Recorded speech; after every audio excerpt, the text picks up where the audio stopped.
Hello students, I am Dr. Meenakshi Mahur, Assistant Professor, Zoology, Sri Samvyaji Government College, Mandvia, Chittorgarh. Today I am going to discuss identification of poisonous and non-poisonous snakes.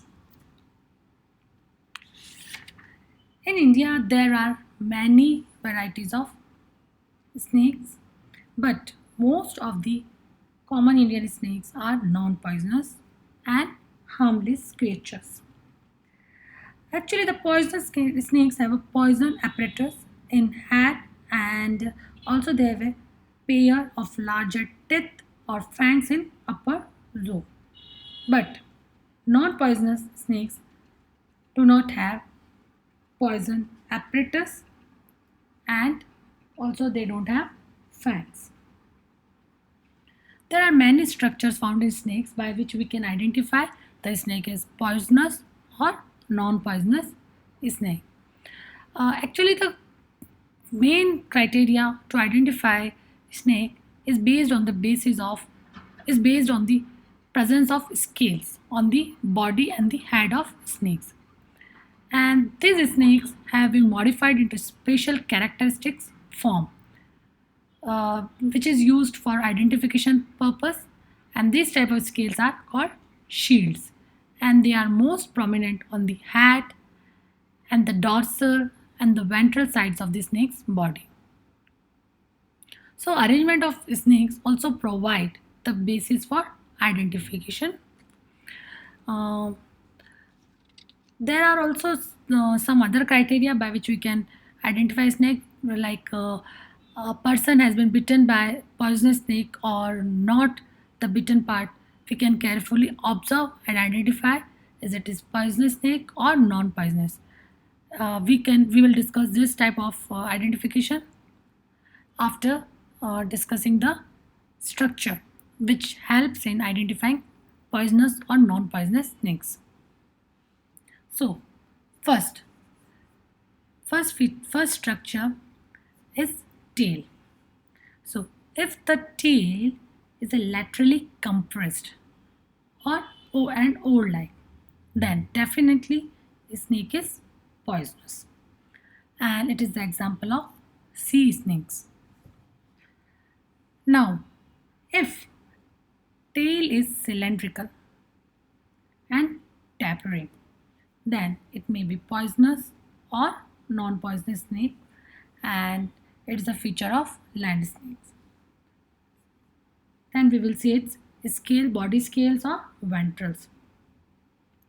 If the belly scales are small and continues with the dorsal, then the snake is non-poisonous.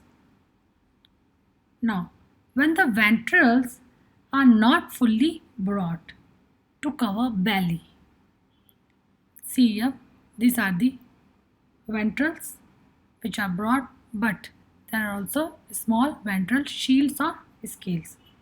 So ventrals are not fully broad to cover whole belly, then snake is non-poisonous. It is found in pite.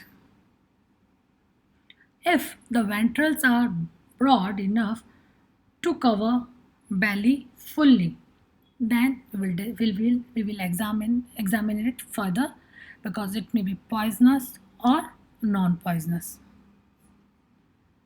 Now, head scales, loreal pit, and subcaudals also help in identification. So, if head scales are small and head is triangular, and if there is an absence of loreal pit, then it is an example of poisonous snakes, and this type of features is found in pitless viper. We can also observe subcaudals. So if subcaudals are double, then it is again poisonous snake, and this type of double subcaudals are found in a Vipera russellii. If subcaudals are single, then again snake is poisonous, and this type of feature is found in Echis carinata. Now, when head scales are small and a loreal pit is present. A loreal pit is present between eye and nostril. This is a feature of poisonous snakes and it is found in pit viper. Now, if head is with larger shield, or we can say large cephalic shields, and if there is a no loreal pit, then we will examine it further because it may be poisonous or non-poisonous snake. Now, if vertebrals not enlarged and the third supralabial shield, here you can see 1, 2 and 3. This is a supralabial shield. It touches eye and nostril. So if this type of feature is present, then the snake is poisonous, and it is example of cobra, which is a poisonous snake.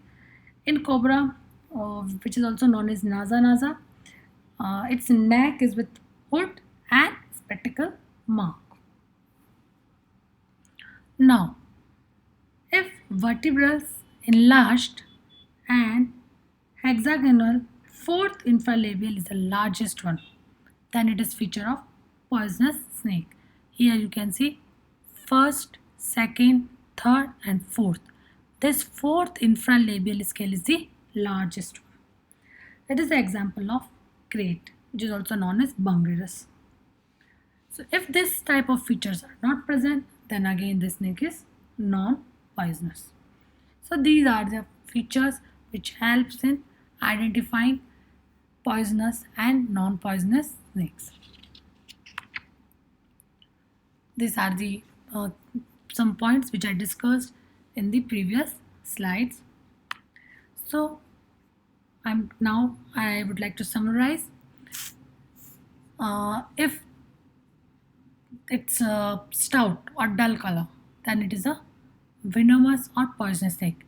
If it is a slender or brightly colored, then definitely it will be non-poisonous or non-venomous snake. If we observe its saliva, if saliva contains toxic peptides or enzyme, then definitely it is a poisonous snake. If the saliva is non-toxic, then snake is non-poisonous. If tail is compressed, then the snake is poisonous. If it is a rounded or cylindrical, then it is a venomous, non-venomous or non-poisonous. If its ventral scales or belly scales are broad and always extend across the entire width of the belly, that is, it is a fully covering the belly, then the snake is venomous or poisonous snake. If belly scales or ventral scales are small or moderately large and they never extends across the belly or they never cover the belly fully, then it is a non-poisonous or non-venomous snake. If vertebral scales are enlarged, then it is a venomous snake, like in crate. And if vertebral scales are not enlarged, then they are non-poisonous snake. If head scales are smaller and they could be large also, and when larger they possess a special feature like a pit between the nose, which is known as loreal pit. This type of feature is found in the pit viper. This type of structures like pit viper is absent in non-poisonous snake, and head scales is usually larger in non-poisonous snakes. So these are the summary of identification of poisonous and the non-poisonous snake. So here are examples of poisonous snake. First is a Indian cobra, that is a naza. This is a king cobra, hamdariat, Ophiophagus hana, and this is a Bungarus ceruleus. This is a Vipera racheli. This is a Himalayan witch viper, rattlesnake, coral snake, sea snake. So these are the examples of poisonous snakes. Now, non-poisonous snakes: blind snake, Typhlops vermicularis, Daman or the rat snake or Tias. Actually, it eats rat, that's why its name is rat snake. And this is a rough-tailed snake.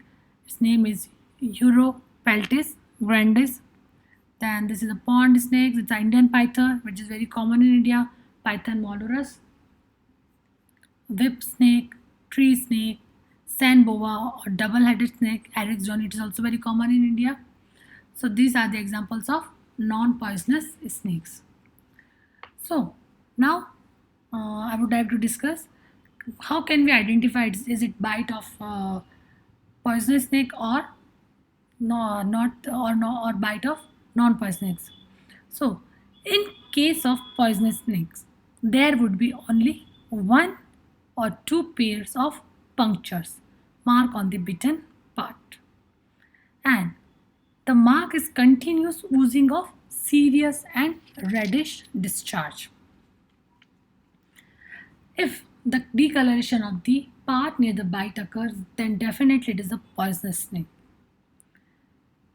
Swelling of the area is also one of the common symptoms of uh, poisonous snake's bite. If a non-poisonous is bitten, then there will be only a row of pricks. So it is not a much. It's a just harmless snake. That is a non-poisonous snake. So these are some these are some features by which we can identify which is a poisonous snake and the non-poisonous snake. Uh, Here I would also like to describe cobra, which is a very common snake in the poisonous snake in India. So poison of cobra is most virulent, and it is a neurotoxin. It's because it attacks nerve centers and causes paralysis of muscles. And crate bite also very dangerous poisonous snake because its bite injects a very large quantity of poisons, and it is also neurotoxic. And the viper, which is also poisonous snake, is a main its venom is hemotoxin because it affects circulatory and nervous system more severely. And its symptoms include local swelling and discoloration of bitten part with acute burning pain. And sometimes a red fluid oozes out from the wound because of massive tissue destruction, which is also known as necrosis. And it frequently necessitates amputation. In this, when the viper bites, uh, pupils of the person dilate and pulse rate increases, and it profuse vomiting occurs, and person loses consciousness, and death may also result because of paralysis of vasomotor centers and exhaustion from profuse bleeding. So these are some common features of the non-poisonous snakes. uh, in the next lecture, I would discuss venom, antivenom, and the medical significance of the venom. So today, I described some common features which helps in identifying uh, poisonous and non-poisonous snakes. These structures are tail, belly scales or ventrals, head scales, loreal pit and subcaudals, and vertebrals, infralabial and supralabial. So these are some common features which helps in identification. And in this table, I summarized uh, differences between poisonous and non-poisonous snakes. And this is a slide showing examples of poisonous snake. Common one is Indian cobra, king cobra, crate, coral snake, sea snake. And non-poisonous snake which are common are daman or rat snake, blind snake, typhlops, and Indian python or ajgar, python molurus, and this is sand boa or double-headed snake, Eryx johni, tree snake, and whip snake. So these are examples of non-poisonous snake. Non-poisonous snakes are harmless snakes or non-venomous snakes. Thank you.